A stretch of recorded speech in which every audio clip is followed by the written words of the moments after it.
Hello. We're moving into the autumn months now here at Homegrown Veg in the United Kingdom. Most of what I've grown in this greenhouse has been harvested by now, but there are one or two things still hanging on. There's some tomatoes still hanging on that you can see, but they'll be coming off shortly because I need to get this greenhouse tidied out before winter arrives. I want to get it washed down and secured. Right, let me just swing you across here.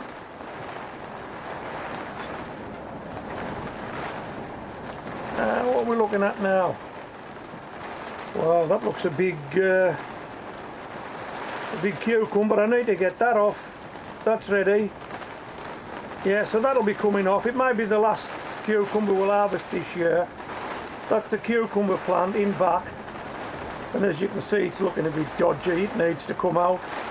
And then over in that corner, yeah, with more tomatoes. As you can see, they're still green. I don't think there's any ripening now. So yeah, we need to do a tidy up in here. And we also need to do a tidy up in the garden, but we won't be doing it today because it's pouring down, it's blowing a gale. In fact, I think this is the tail end of Hurricane Ian. Yeah, I think we're getting the tail end of Hurricane Ian. Now, if you've seen any of my previous videos in this greenhouse, you'll know that there was every danger I was going to lose this greenhouse because all the sheets were rattling, the walls were buckling. It's a 6v8 polycarbonate greenhouse. But yeah, it seems to be holding out quite well now. Although I can see this side wall flexing quite a bit. I don't know if you'll be able to see it. We'll have a look round here, see if you can. That side wall is flexing quite a bit in the wind. But there's no rattling like there used to be. So we're happy with that. Right, what we're going to do now, we're going back indoors. I'm going to have a cup of tea. And we're going to talk about a couple of jobs that need to be done in the garden in autumn. And that's going to lead us on to soil maintenance. Anything you're going to grow, you've probably grown by now. You've bare soil, and that's really a no-no. We don't want any bare soil. We need to maintain the soil if we're going to use it again next year. And the soil that I'm using now, I've used for at least 2 decades. I've never changed it. I've added to it over the years, but I've never changed it, and I've tried to maintain it every year, and it's still producing good crops of vegetables. Right, let's go indoors and we'll talk a bit more about what jobs are still to be done in the garden and soil maintenance. Let's go indoors.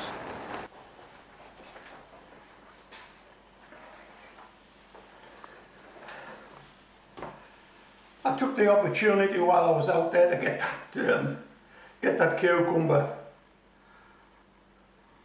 Nice cucumber. And I've took these tomatoes off as well because I don't think there's any ripening in the greenhouse now. It's just far too cold. So I'll ripen these guys indoors. Some are ripe. That's a good truss, isn't it? That's a nice truss. I think that's Shirley. I'm not 100%. Have you had a good year with your tomatoes and your greenhouse? Basically, this is all I grow in the greenhouse, tomatoes and cucumbers. These are some onions I've grown in the garden. I've had a good year with the onions. These onions are in store now. I think this is Red Baron, and there's Ailsa Craig.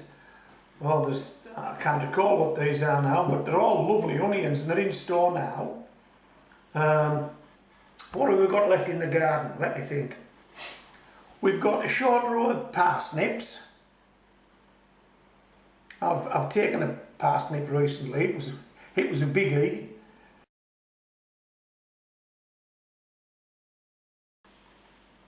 And we've got a couple of short rows of Swedes. They're not quite big enough to take yet, and that's all we've got.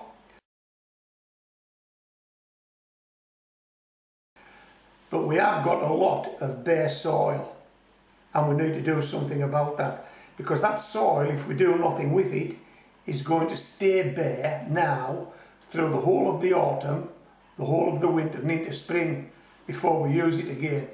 So we've got nearly 6 months of soil lying fallow, doing nothing. We need to do something with that soil. We need to manage it, we need to maintain it. That's what I do. It's what I'm suggesting you should do. And particularly if you're new to gardening, you can make this soil last year after year after year, but it needs a bit of TLC. It needs managing, it needs maintaining, and it's so easy. It's so easy. Now, if you've watched a number of my videos before, if you're a regular, you'll know that I like seaweed. Seaweed is my manure of choice, fertiliser of choice. I like seaweed, and I live quite close to the seashore, so it's not an issue. So I'll go down there and gather seaweed. I always do it in the autumn winter months when it's cold, because in the summer months when it's warm, it's full of flies and sandhoppers, and as you bring it home your car becomes full of flies and sandhoppers. So I normally do it in autumn and winter, and if I'm going to be doing it, I'm going to be doing it shortly. I also like to collect autumn leaves. It's autumn now. I've actually collected some leaves. I haven't got any seaweed yet, but I have got the leaves. And what I like to do with seaweed and leaves is make a chop and drop. We mix the seaweed with the leaves. We chop it up by putting a lawnmower over it.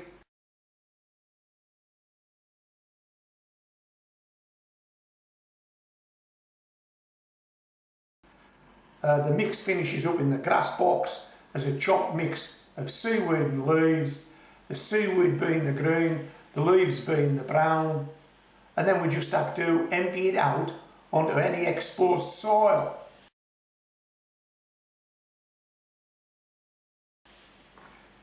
Now I've got exposed soil now in raised beds, but I've also got buckets and bags with soil in them that grew potatoes, carrots, beetroot, onions, leeks, grew all sorts this year.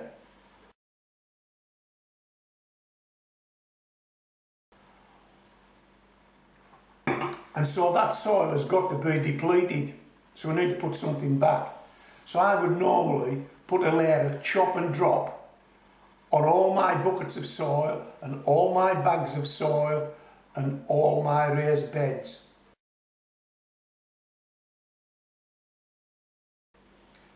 And then nothing. Oh, that's it. Job done. Nothing.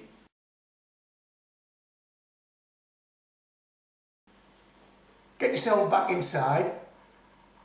Have a cup of tea. Forget it. Do nothing. Now we're not talking a covering here 2 foot deep. In fact, we're hardly talking a covering an inch deep. It doesn't need to be that deep. What's going to happen, what you want to happen, is that nature will now take over. You've provided all the ingredients that that soil needs to be replenished. And there's all kinds of things living in that soil, just waiting for the autumn leaves to arrive. And you've just delivered them. You've just delivered them, and a bit of seaweed. And whatever's living in that soil will take it down. It'll take it down into the soil and recirculate it, regenerate it, put it back into the soil. That's what it does. And the wind and the rain, that helps too, drives it all in there. And come the spring of next year, your soil will be ready to go. It'll be fired up. It'll be ready to go. Now this year we're going to do something different. I'm conscious that I have a lot of subscribers and visitors who don't live close to the seashore. So seaweed is out. They just can't get it. They live too far away from the seashore. So we still have the brown, we still have the leaves, but we need the green. Hey, come on, your lawn needs cut. It's got to. We haven't moved into the winter months yet, we're moving into autumn, and it maybe doesn't need cut as many times, but it will need cut before winter arrives, won't it? Yeah, it will. Grass is green, leaves are brown. Green and brown mix. I'm going to show you how easy it is to do this. At this point in the video, I'd normally say, come on, we're going outside. But I can't. It's blowing a gale, it's pouring down. But I've got the leaves, I've got the lawnmower, I've got the grass. We need to put the three together and make this chop and drop. And we'll do that as soon as we get some dry, calm weather. And that's going to be part of this video. The green material in compost provides nitrogen, and the brown material provides carbon. A mix of the two is beneficial to soil microbes and inhabitants and improves soil health. This is our green, and this is our brown.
Okay, let's pop over to the raised beds.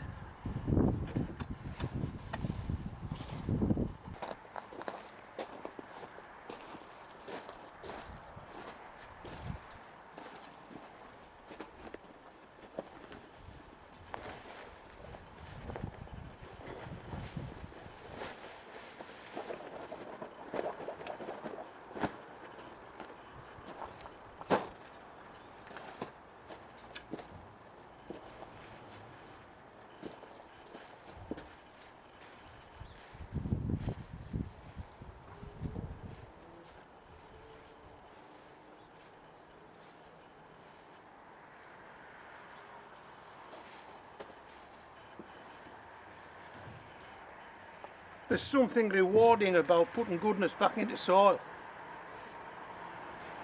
Soil that's delivered vegetables, and you want it to deliver some more.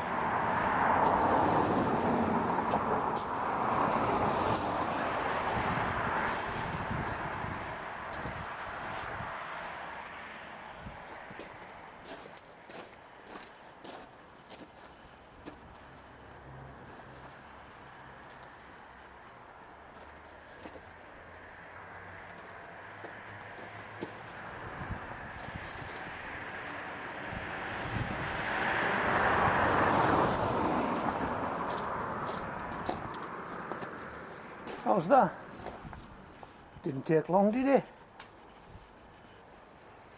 Yeah, that's it. For another year.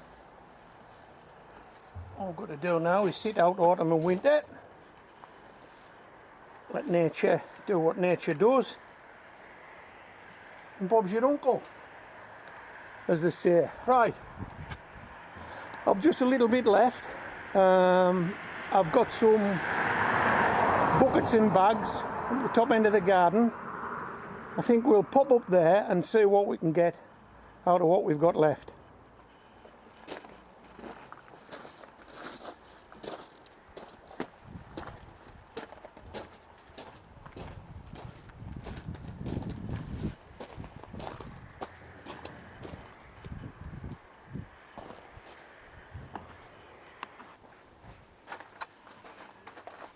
These are just some of the buckets and fabric bags that I grow vegetables in.